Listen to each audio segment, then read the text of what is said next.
በሰሜን በደቡብ በምስራቅ በምዕራብ መሃል ላይ ያላችሁ የሀገሬ ልጆች እንዴት ከረማችሁ? መተናል እንደተለመደው ቀልድ ብቻ አይደለም ችግኝም ይዘናል።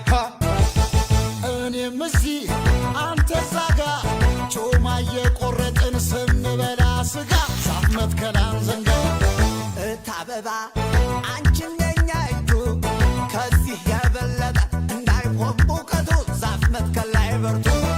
ቆፈር ቆፈር አፈሩን ቆፈር ትክል ትክል ችግኟን ትክል ደልደል ደልደል መሬቱን ደልደል ጉስም ጉስም በረሃ ጉስም ጋሽ ዶክተር ጋሽ ሐኪሙ በየጤና ጣቢያ ሰዎችን ሲያክሙ ላልሰሙት ያስሙ። ጋሼ ቲቸር ጋሽ